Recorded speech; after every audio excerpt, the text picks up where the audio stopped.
You know, I'm a pretty big fan of confession scenes. To its purest form, I think a confession scene is always pretty good, but I will admit my Dress Up Darling's confession scene, like the first confession scene at least, was amazing. Obviously, we have moments that are in the manga, stuff like that ends up happening, but we're not going to be talking about that today.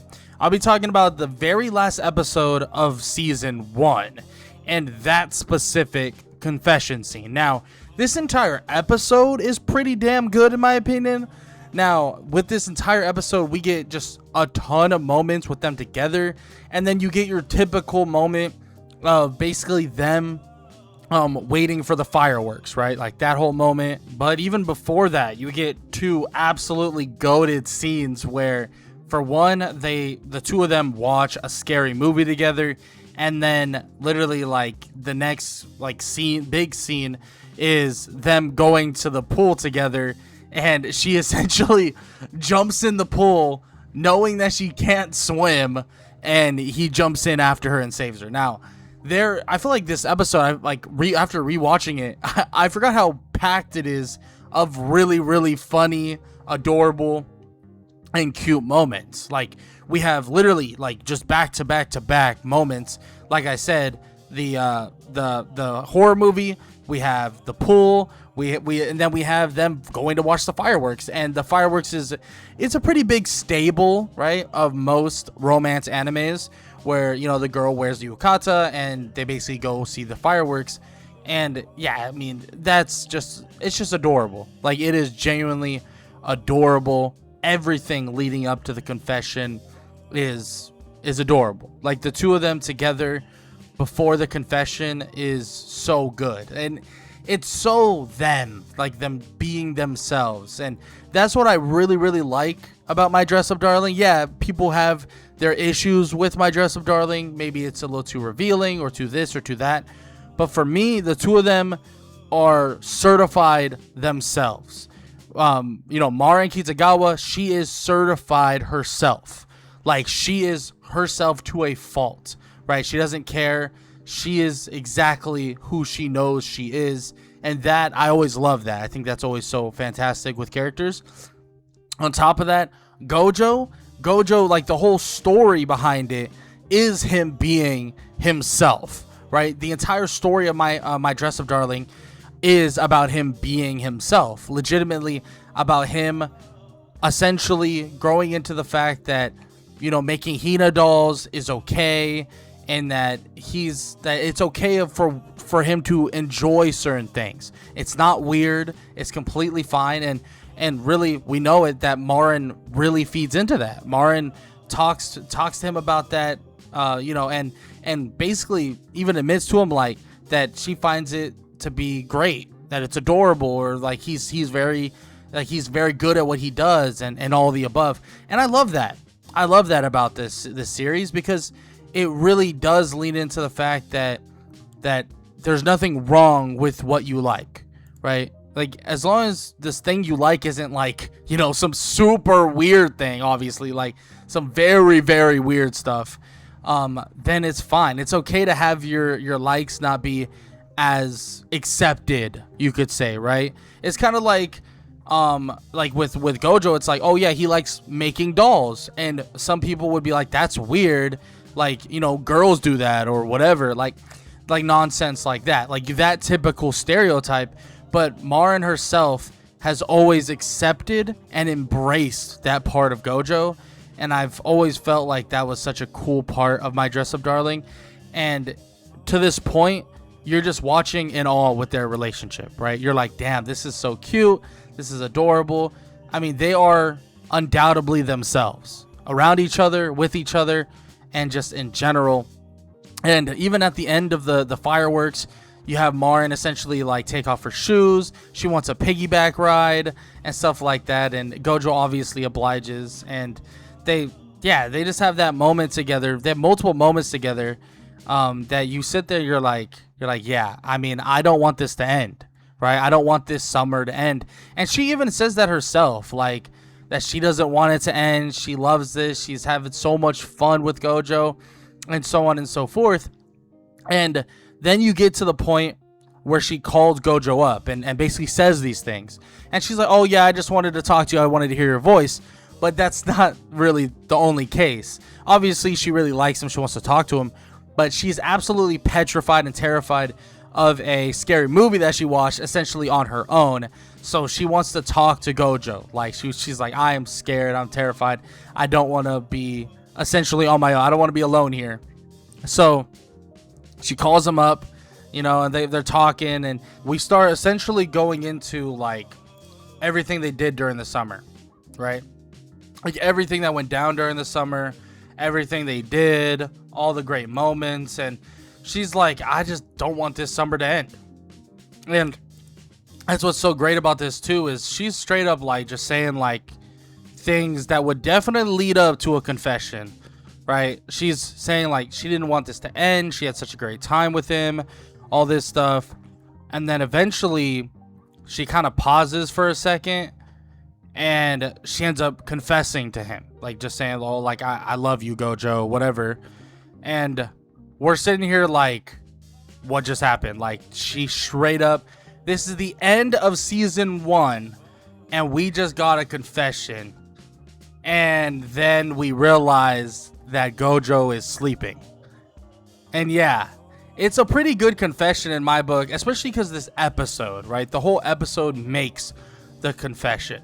It really does. Now, in season 2, we do get moments where she's trying to prep herself up, convince herself, and tell herself that she's going to confess and she's going to admit her love to Gojo. But we all know it's a lot of fake outs. It's a lot of like, you know, like we're not getting the confession just yet in season 2, obviously.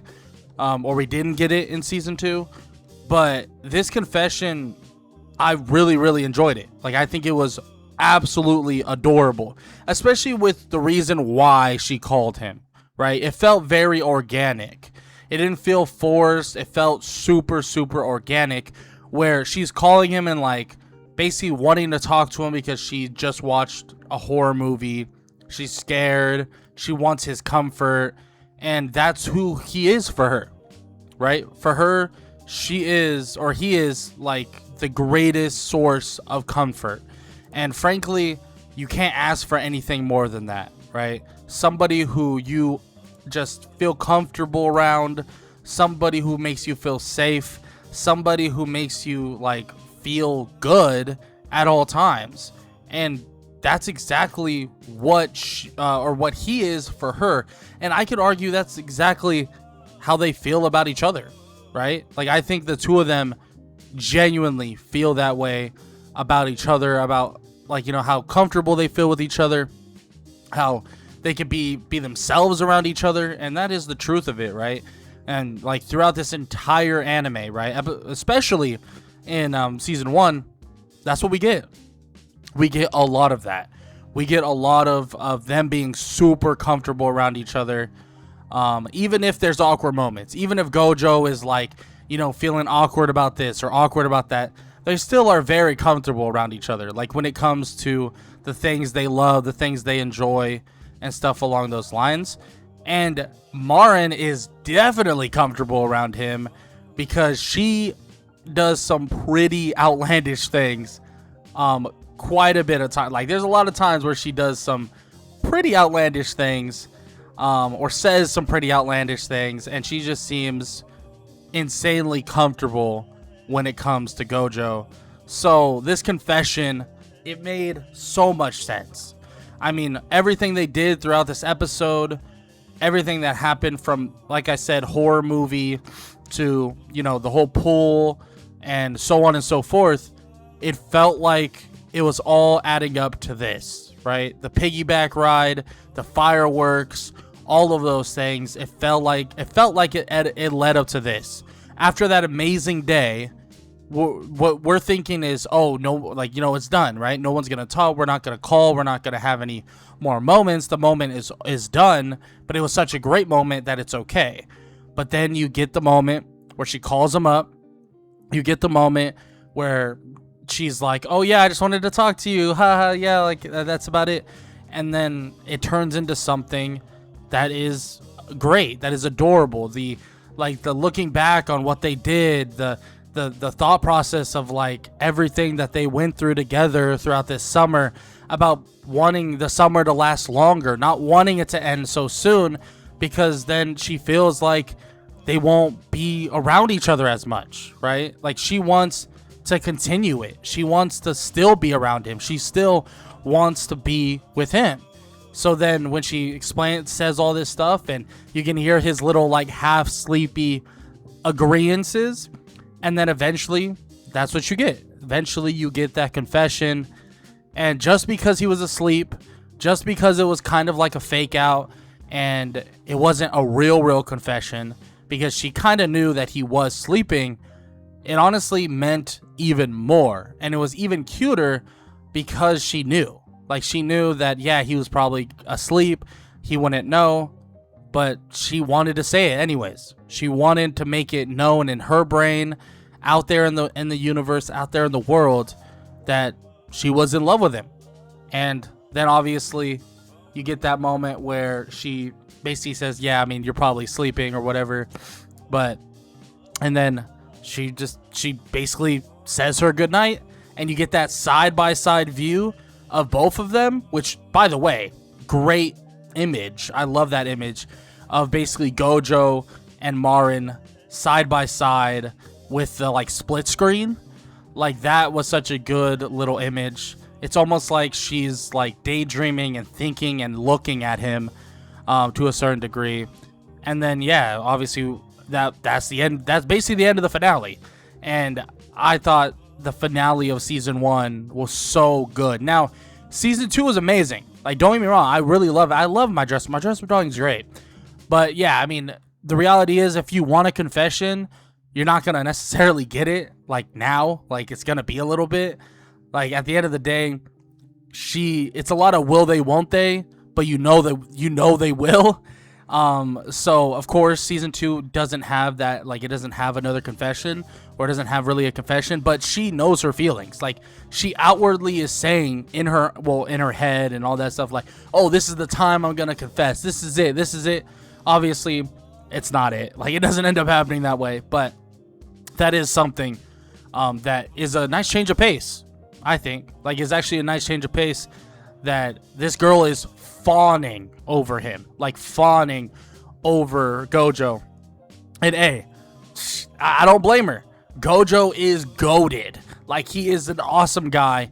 W-mans, straight up W-mans. And I absolutely love him as a character. So he deserves everything good that he gets. But with that said, I would love to hear what you guys have to say in the comment section below about the topic, about My Dress Up Darling, about this confession. Did you like this confession? Did you find it as cute as I thought it was? Did you personally not like the confession? Maybe you are in between on it. I don't know. Whatever you guys want to say in the comment section below, I'd love to hear it as well. And if you guys enjoyed this video, please leave a like and subscribe to the channel. I appreciate all the love, and I appreciate all the support, and I hope all y'all have an amazing day. Later.